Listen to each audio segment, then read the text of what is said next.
ಊಟ ಪಿರುಷನ್ನು ಕುಡಿಕೊಂಡು ನಿನ್ನ ಹೊಟ್ಟೆಯಲ್ಲಿ ಪಾಪದ ಪಿಂಡವನ್ನು ಹೊತ್ತಿರುವೆ.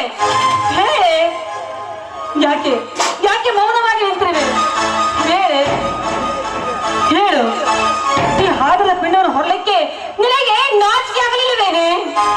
ನಿನ್ನ ವಿಚಾರವನ್ನು ನನ್ನ ಕಣ್ಣನ್ನು ನೋಡಬಾರದು ಅಂತ ನನ್ನ ಕಣ್ಣನ್ನ ಕಳೆದೇನೆ ಚಾಂಡಾಲಿ ಹೇಳಿ. ಅಯ್ಯೋ ಪತಿದೇವ, ಈ ಚಾಂಡಾಲಿನಿಯಿಂದ ಈ ಮನೆಯ ಮಾನ ಮರ್ಯಾದೆ ಹಾಳಾಗಿ ಹೋಗುತ್ತದೆ ಅಂತ ತಿಳಿದುಕೊಂಡು ಮುಂಚಿತವಾಗಿ ಹೊರಟು ಹೋದಿರ ಸ್ವಾಮಿ, ಹೊರಟು ಹೋದಿರ. ನನಗೂ ಕೂಡ ನನ್ನ ಪತಿಯಂತೆ ಮರಣ ಬರಬಾರದೆ. ಏನೇ ಲೀಲಾ, ನಿನ್ನ ಮದುವೆಯನ್ನು ಮಾಡಬೇಕು, ನಿನ್ನ ಚಂದದ ಬಾಳನ್ನು ನೋಡಬೇಕೆನ್ನುವ ನನ್ನ ಆಸೆಗೆ ಮಣ್ಣ ಪಾಲು ಮಾಡಿದೇನೆ ಚಾಂಡಾಲಿ. ಹೇಳಿ, ಯಾರವನು ಯಾರವನು ನಿನ್ನ ಕೂಡಿಕೊಂಡವನು?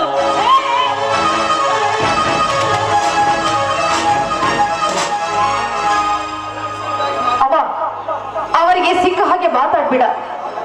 ಅವರು ಯಾರಾದ್ರೂ ಏನಂತೆ? ಈಗಿನ ಕಾಲದಲ್ಲಿ ಪ್ರತಿನಿತ್ಯ ನಡೆದಿದೆಯಲ್ಲ ವಿಧವೆಯರ ಗೋಳಿನ ಸಂತೆ, ಅದರಂತೆ ಆ ರಂಜನ ಕೈ ಹಿಡಿದು ನಾನೀಗ ಕಾಣುವೆ ಈ ನನ್ನ ಬಾಳಿನ ವೀಣೆ ಇದ್ದಂತೆ. ನೀನು ರಂಜನನ್ನು ಕೂಡಿಕೊಂಡು ಅವನೊಂದಿಗೆ ಕಾಮನ ಆಟವನ್ನು ಆಡಿದ್ದೇನೆ ಚಾಂಡಾಲಿನಿ. ರಂಜನ್, ಈ ಮನೆಯ ಮಾನ ಮರ್ಯಾದನ್ನು ಹಾಳು ಮಾಡ್ತೀಯ ಅಂತ ನಾನು ತಿಳ್ಕೊಳ್ತಿಲ್ಲಲ್ಲ ಪಾಪಿ. ಗೆಳೆಯನ ತಂಗಿ ಅಂದ್ರೆ ನಿನಗೂ ತಂಗಿ ಅಂತ ತಿಳಿಯಲಿಲ್ಲವೇನೋ ಚಾಂಡಾಲ? ನೋಡು ಲೀಲಾ, ಅವನೊಬ್ಬ ಪಾಪಿ, ಅವನೊಬ್ಬ ವಂಚಕ.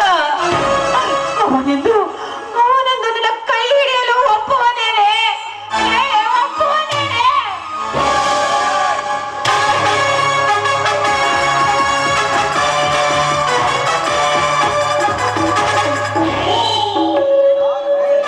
ಯಾರು ಕೈ ಹಿಡಿಯಲು ಯಾರು ಒಪ್ಪಬೇಕು?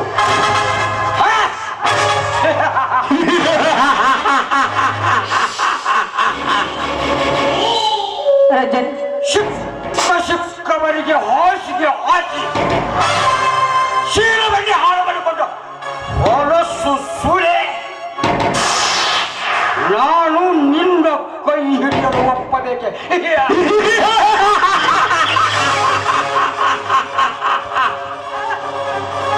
ರಂಜನ್, ಬಾರಪ್ಪ, ಬಂದಿಯ? ನೋಡಪ್ಪ, ಇವಳು ನಿನ್ನಿಂದಲೇ ಗರ್ಭವತಿ ಅಂದಾಗ ಈ ವಿಧಿವಿಯನ್ನು ನೀನೇ ಮದುವೆಯಾಗಬೇಕಪ್ಪ.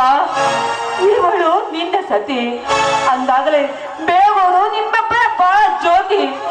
ಇಲ್ಲದಿದ್ದರೆ ನಮ್ಮೆಲ್ಲರ ಮಾನಕ್ಕೆ ಚ್ಯುತಿ.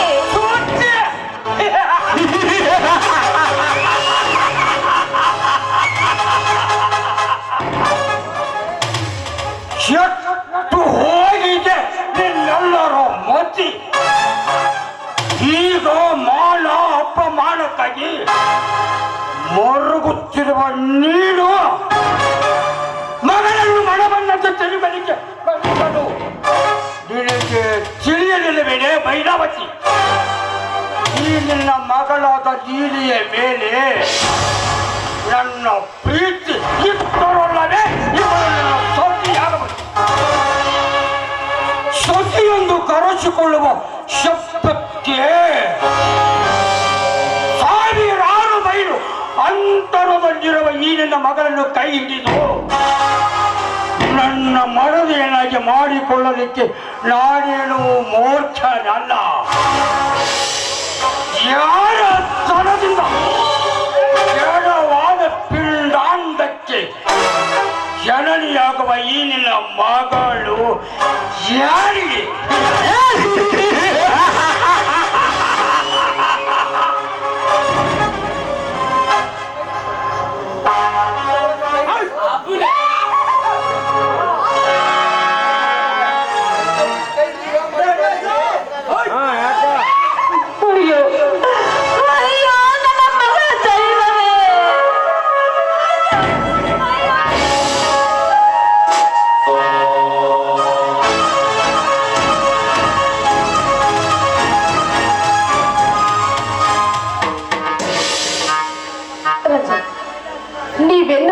ನೋಡಿ, ನಿಮ್ಮ ಕೈಯೊಳಗಿನ ಅರಗಿಣಿ, ನಾನಲ್ಲ ಜಾರಿಣಿ. ನೋಡಿ, ನಿಮ್ಮ ಕಾಲು ಹಿಡಿದು ಬೇಡಿಕೊಳ್ಳುತ್ತೇನೆ, ದಯವಿಟ್ಟು ನನ್ನ ಕೈ ಬಿಡಬೇಡಿ. ಅಷ್ಟೇ ಅಲ್ಲ, ನಿಮ್ಮನ್ನ ಪ್ರೀತಿಯಿಂದ ಸೇರುವರೆ ಅಂದಾಗ ನಿಮ್ಮಿಂದಲೇ ನಾನಿಂದ ಗರ್ಭಿಣಿ.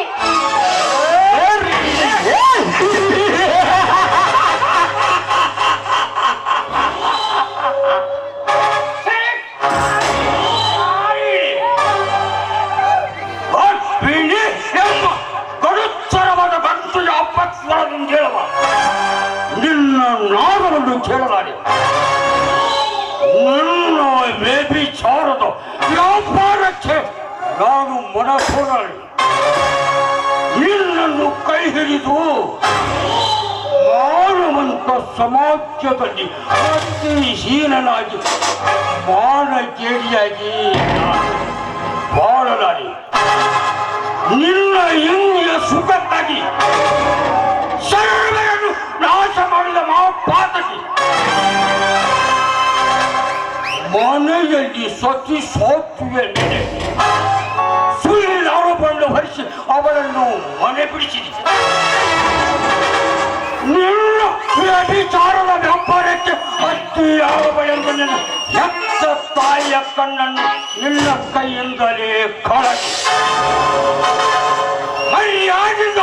ಮರ್ಯಾದಿಂದ ಬಾಳುವ ಮಾಧವರಾಯನ ಮನೆಯ ಸರಬರಾಜಕ್ಕೆ ನೀನೇ ಮೂಲ ಕಾರಣವಾಗಿ ಯಾವ ಮುಹೂರ್ತ ಮಾಡಿರಲು ನಿನಗೆ ಪಿಂಡಾಂತದ ದಾನಗಳು ಅವನ ಬೆಳ್ಳು ಹತ್ತಿ ಹೋಗಿದ್ದು ಅದನ್ನೆಲ್ಲೋ ಬಿಟ್ಟು ಈ ಹಾಡರದ ಹೊಟ್ಟೆ ಹಾಡವಾಗಿದೆ. ನೀನಿತ್ತು ಹೊರು ಎಂದು ಹೇಳುವ ಹೀನ ಜಾರಿನೇ ಅಂತ ಪಾಪಾತ್ಮಳೆಂದರೆ ನೀನೆ.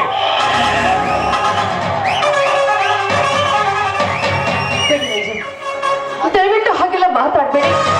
ನೋಡಿ, ನಿಮ್ಮ ಕಾಲಿಗೆ ಬಿದ್ದು ಬೇಡಿಕೊಳ್ಳುತ್ತೇನೆ. ನೀವೇ ಈ ರೀತಿ ಹೇಳಿದ್ರೆ ನನ್ನ ಗತಿ ಏನು? ದಯವಿಟ್ಟು ನನ್ನ ಕೈ ಬಿಡಬೇಡ, ನನ್ನ ಕಾಲಿಗೆ ಬಿಡ.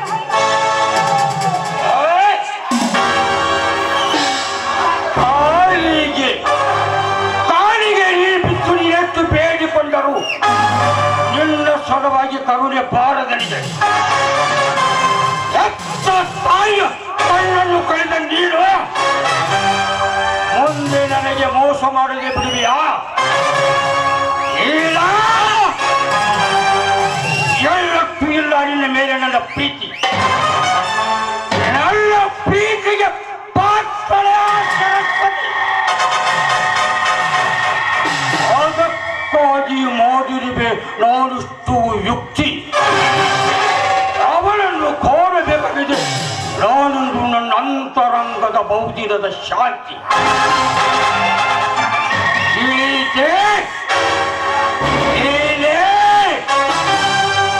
ಬಿಡು ನನ್ನ ಕಾಲುಗಳನ್ನು. ತೀರು ನಾಯಿಗಿಂತಲೂ ಚೀರಾಗಿರುವ ನಿನಗಿದ್ದು ನನ್ನಲ್ಲಿ ಕರುಣೆ ಪಾಲ ಚರಿತ್ತು. ಕ್ರೂರಿ, ಕಾಮುಕ, ಕೈ ಹಿಡಿದು ವಿವಾಹವಾಗುವೆಯನ್ನು ವ್ಯಾಮೋಹವನ್ನು ಹಚ್ಚಿ ನನ್ನ ಕೈಯಿಂದ ಮಾಡಿಸಿದೆ ಮಹಾಪಾಪದ ಕಾರ್ಯವನ್ನು. ನನ್ನ ಕೈಯಾರೆ ಹೆತ್ತ ತಾಯಿಯ ಕಣ್ಣಿಗೆ ವಿಷವನ್ನ ಹಾಕಿ ಹೆತ್ತ ತಾಯಿಗೆ ದ್ರೋಹ ಮಾಡಿದೆ. ಮಹಾಸಾಧ್ವಿ ಸರಸ್ವತಿಯ ಮೇಲೆ ಇಲ್ಲದ ಅಪರಾಧವನ್ನು ಹೊರಿಸಿ ಮನೆಯಿಂದ ಹೊರ ಹಾಕಿ ಮಹಾಪಾಪವನ್ನು ಮಾಡಿದೆ. ಇದು ಸಾಲದು ಅಂತ ಏನಿನ ವ್ಯಾಮೋಹದ ಮಾತಿಗೆ ಮರುಳಾಗಿ ಈ ಸಮಾಜದಲ್ಲಿ ಯಾರು ಮಾಡದೇ ಇರುವಂತ ಪಾಪದ ಕಾರ್ಯವನ್ನು ಮಾಡಿ ಗರ್ಭವನ್ನ ಹೊತ್ತು ನಿಂತು ಈ ಸಮಾಜದ ನಿಂದನೆಗೆ ನಾನೀಗ ಗುರಿಯಾಗಿ ನಿಂತಿರುವೆ. ವಿಧುರಿಯಾಗಿ ಬಾಳಬೇಕಾದವಳು ನಾನು ಈಗಿನ ಮೋಸದ ಮಾತಿಗೆ ಮರುಳಾಗಿ ಕಾಲು ಜಾರಿದೆ. ನಾನು ಮಾಡಿದ ತಪ್ಪು ನಿಜ, ಆದ್ರೆ ಇಷ್ಟಕ್ಕೆಲ್ಲ ಕಾರಣವಾಗಿರೋ ಮಹಾಪಾಪಿ ನೀನು. ಒಂದು ಕ್ಷಣ ಕೂಡ ನನ್ನ ಕಣ್ಣ ಮುಂದೆ ನಿಲ್ಲಬೇಡವೋ? ನಿನ್ನ ಮುಖ ನೋಡೋದಕ್ಕೂ ನನಗೀಗ ಹೇಸಿಗೆ ಆಗುತ್ತಿದೆ. ಯಾಕೆಂದ್ರೆ ನೀನೊಬ್ಬ ಕ್ರೂರಿ, ಕಟುಕ, ಮೋಸಗಾರ.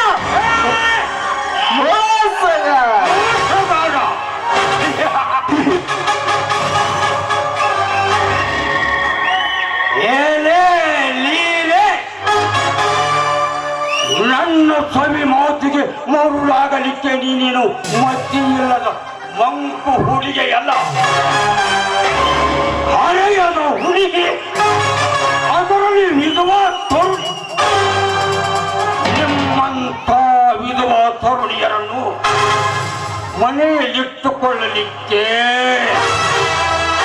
ಆ ಮನೆಗೆ ಮತ್ತು ಮರ್ಯಾದೆಗೆ ಯಾವ ಬಗೆಗೆ ಕೇಡಾಗಬಹುದೆಂಬುದನ್ನು ಹೆಣ್ಣು ಹಡೆದ ತಾಯಿ ತಂದೆಗಳು ನೋಡಿ ನೀತಿಯ ಪಾಠವನ್ನು ಕಲಿಯಲೆಂದು ಮಾಡಿರಬೇ ನಾನಿಷ್ಟಲ್ಲ.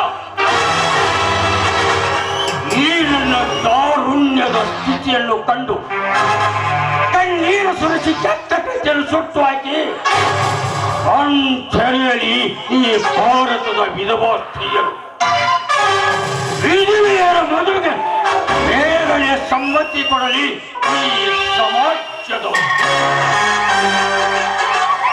ಯಾರು ತೊಲಗೆಂಬ ಕುಯುಕ್ತಿಯ ಜಾಲವು ತುಂಡು ತುಂಡಾಗಿ ಕತ್ತರಿಸಿ ಹೋದಾಗಲೇ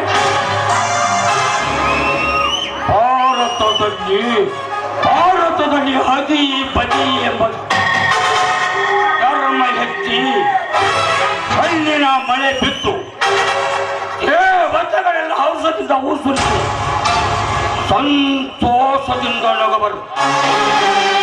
ಅಂದಿಗೆ ಭಾರತ ಕಂಡ ಪ್ರತಿ ಒಂದು ಮನೆಯಲ್ಲಿ ನೀತಿ ನೆಲಸಿ ಸಮಬಾಳಿನ ಶಾಂತಿ ಜ್ಯೋತಿ ನಂದಾದೀಪ ಎಂದೆಂದಿಗೂ ಆರದೆ ಬೆಳಗುವುದು. ಇಳಿದೆ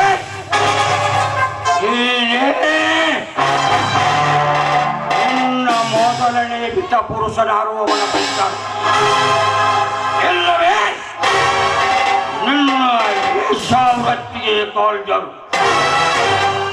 ಅದು ಆಗದಿದ್ದರೆ ನಿನ್ನನ್ನು ಕೆಡಿಸಿದ ಆ ಮುಖವನ್ನು ಅಳಿಯುತ್ತ ಹಾಕು ಕಳ್ಳೀರು. ಇಲ್ಲವೇ ಆತ್ಮಹತ್ಯೆ ಮಾಡಿಕೊಂಡು ನಿನ್ನಂತೆ ಎಂದು ಯಾರು ಈ ರೀತಿ ಮಾಡಬೇಡಿ. ಕೈ ಮುಗಿದು ಇದು ವಾಸ್ತಿಯರಿಗೆ ಸತ್ಬೋಧನೆಯನ್ನು ಬೀರು. ನೀನೇನು ಮಾಡಿದರೂ ಸರಿ, ನಿನ್ನ ಮಾರಿಗೆ ಹತ್ತನೆ ಬೇಕಾಗಿದೆ. ಉರಿ ಏನೇ ಲೀಲೆ ಸಾರಿ ಹೇಳುವೆ. ನಿನ್ನ ಮೇಲೆ ನನ್ನ ಕರುಣೆ ಎಲ್ಲಟ್ಟು ಎಲ್ಲದೆಂದು ಅರಿ.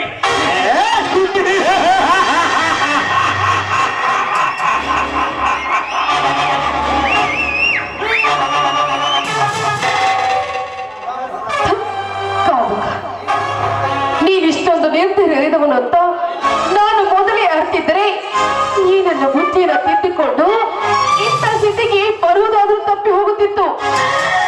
ನಿಜ, ನಿನ್ನ ಮಾತನ್ನ ನಂಬಿ ನಾನು ಮೋಸ ಹೋದೆ. ಆದ್ರೆ ನಿನ್ನಂಥ ಪಾಪಾತ್ಮರು, ನನ್ನಂಥ ಪಾಪಾತ್ಮರು ಈ ಭೂಮಿಯಲ್ಲಿ ಬದುಕಿರ್ಲೇಬಾರದು. ಅಂತಾಗ್ಲೇ ಈ ಭಾರತ ನೆಲದಲ್ಲಿ ಆನಂದವಾಗಿ ಕಾಲ ಕಳೆಯಲು ಸಾಧ್ಯ. ಅಷ್ಟೇ ಅಲ್ಲ, ಈ ನನ್ನ ಸ್ಥಿತಿಯನ್ನು ನೋಡಿ ಈ ಸಮಾಜದಲ್ಲಿರೋ ಅಕ್ಕ ತಂಗಿಯರು ಪಾಠವನ್ನು ಕಲಿಯಬೇಕು. ನಿನ್ನಂಥವರ ಮಾತಿಗೆ ಮರುಳಾಗಿ ಕಾಲು ಚಾರಬಾರದು ಎಂದು. ಹೌದು, ನಾನು ಮಾಡಿರೋ ಈ ನನ್ನ ಪಾಪದ ಕೆಲಸಕ್ಕೆ ನನ್ನಂಥವಳು ಬದುಕಿರಲೇಬಾರದು. ನನಗೀಗ ಉಳಿದಿರುವುದು ಒಂದೇ ದಾರಿ, ಅದು ಆತ್ಮಹತ್ಯೆ. ಆತ್ಮಹತ್ಯೆ ಆತ್ಮಹತ್ಯೆ.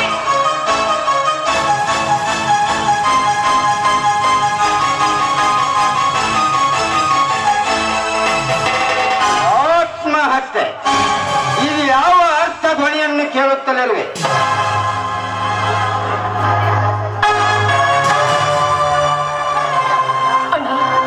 ಅಣ್ಣ, ದಯವಿಟ್ಟು ಕ್ಷಮಿಸ್ಬಿಡೋಣ. ನಾನೇ ಅಣ್ಣ, ಈ ನಿನ್ನ ತಂಗಿ ಪರಮ ಪಾಪಿ ಅಣ್ಣ. ಅಷ್ಟೇ ಅಲ್ಲ, ಅವತ್ತು ನಿನ್ನ ಹೆಂಡತಿ ಮೇಲೆ ಇಲ್ಲದ ಅಪವಾದ ಹೊರಿಸಿದ ಮಹಾಪಾಪಿ ನಿನ್ನ ತಂಗಿ. ದಯವಿಟ್ಟು ಈ ನನ್ನ ತಪ್ಪನ್ನ ಕ್ಷಮಿಸ್ಬಿಡೋಣ. ಅಮ್ಮ ಲೀಲಾ, ನೀವು ಒಳಗೆ ಬರ್ತೇನೆ. ಮೋಹನ ಬನ್ನಿ ಏನಪ್ಪ, ನಿನ್ನ ತಾಯಿಯ ತಪ್ಪನ್ನು ಕ್ಷಮಿಸಿಬಿಡು ಕಂದ, ಕ್ಷಮಿಸಿಬಿಡು. ನಿನ್ನ ತಂದೆ ನಿನ್ನನ್ನು ನೆನೆದು ನೆನೆದು ಮರಣ ಹೊಂದಿದರಪ್ಪ, ಮರಣ ಹೊಂದಿದರು. ನಾನು ನನಗೆ ಮಾಡಿದ ದ್ರೋಹಕ್ಕೆ ನಿನ್ನ ಮಂಗಳವಾದ ಮಕ್ಕ ನೋಡಬಾರದು ಅಂತ ನನ್ನ ಕಣ್ಣನ್ನೇ ಕಳೆದುಕೊಂಡು ಬಿಟ್ಟಿನಪ್ಪ, ಕಳೆದುಕೊಂಡು ಬಿಟ್ಟೆ. ಮೋಹನ ಮೋಹನ, ಈ ಪಾಪಿ ರಂಜನ ನಿನ್ನ ಮದುವೆಯಾದ ತಂಗಿಯನ್ನು ಮದುವೆಯಾಗುತ್ತೆ ಅಂತ ಮೋಸಗೊಳಿಸಿದಾರಪ್ಪ, ಮೋಸಗೊಳಿಸಿದ್ದಾನೆ. ದಯವಿಟ್ಟು ನಿನ್ನ ತಾಯಿಯನ್ನು ಕ್ಷಮಿಸಿ ಬಿಡಪ್ಪ, ತಪ್ಪನ್ನು ಕ್ಷಮಿಸಿ ಬಿಡು.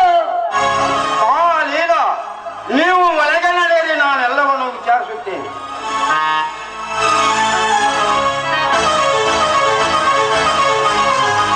ರಂಜನ್ ರಂಜನ್ ನಂಬಿದ ನಾರಿಯನ್ನು ಮೋಸಗೊಳಿಸಿ ಕೈಬಿಟ್ಟರೆ ಮಹಾಪಾಪ ಮಾಡಿದಂತಾಗುವುದಿಲ್ಲವೇ? ಇಂಥ ಅನ್ಯಾಯವನ್ನು ಆಚರಿಸುವವರಿಗೆ ತಪ್ಪುವುದೇ ನರಕ.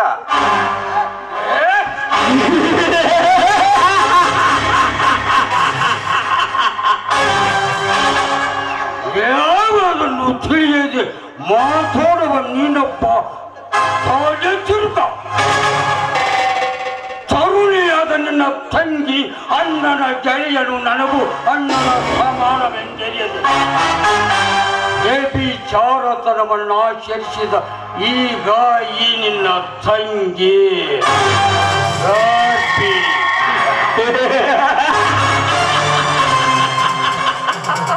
ಅಣ್ಣನ ಹೆಂಡತಿಯ ಮೇಲೆ ಅತ್ಯಾಚಾರ ಮಾಡಲು ಹೋದ ಆ ನಿನ್ನ ತಮ್ಮ ಅರುಣ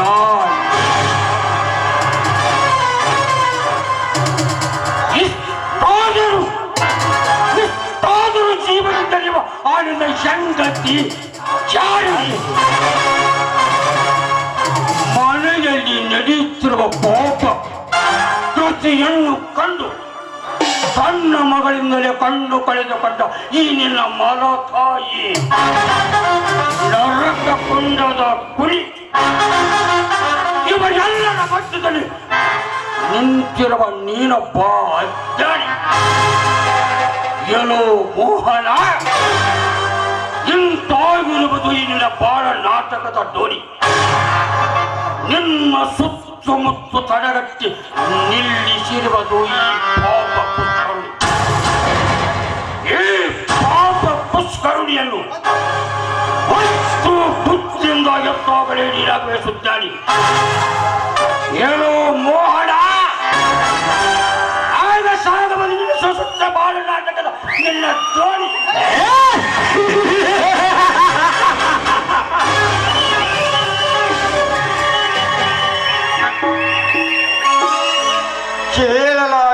ಕೇಳಲಾರೆ ಬಿದುರು ಮಳೆಗಳಿಗೆ ಬೆಂಕಿ ಬಿದ್ದು ಚಟ ಚಟನೆ ಸಿಡಿಯುವ ಚಂಡ ದುಂಡಿಗಳಂತಿರುವ ಶಬ್ದವನ್ನು ಕೇಳಲಾರೆ.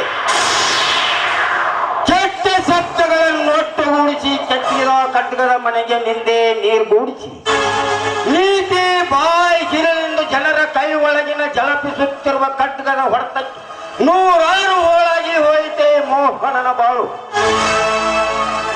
ಶೀಲದ ಸೆಲೆಯಾಗಿ ನಿಂತಿರುವ ಸರಸ್ವತಿ ಎಂಬ ಮೂರ್ತಿಯು ಅರುಣನ ಅತ್ಯಾಚಾರದ ಸೆಳೆಯ ಹೊಡೆತಕ್ಕೆ ಚದುರಿ ಸಾವಿರಾರು ಚೂರಾಗಿ ಹೋಯಿತೆ. ಅಂದು ಧರ್ಮ ದೇವತೆಗಳ ಆನಂದದಿಂದಿರುತ್ತಿದ್ದ ನನ್ನ ತಂದೆಯ ಮನೆಯಲ್ಲಿ ಇಂದು ಸ್ಮಶಾನದ ಭೂತ ಪಿಶಾಚಿ ಅಪಮಾನದ ಕೊಳ್ಳಿಯನ್ನು ಹಿಡಿದು ಕುಣಿದಾಡುತ್ತಿರುವವು. ಅಪಮಾನ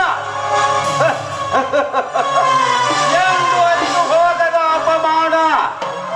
ಏನೋ ದುರ್ದೈವ ಮೋಹನ, ಮುಗಿದು ಹೋಯಿತು ನಿನ್ನ ಸುಖ ಜೀವನದ ಕೊನೆಯ ದಿನ. ಸೇರಬೇಕಾಯಿತು ನಾನೊಂದು ಕಾಣಬೇಕಿನ್ನು ಮೇಲೆ ಶಿವನ ಸನ್ನಿಧಾನ.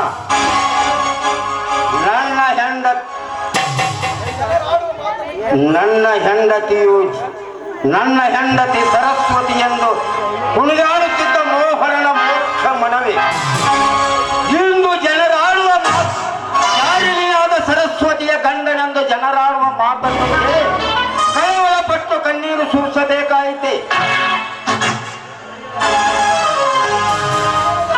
ತಂದೆಯ ಮರಣ,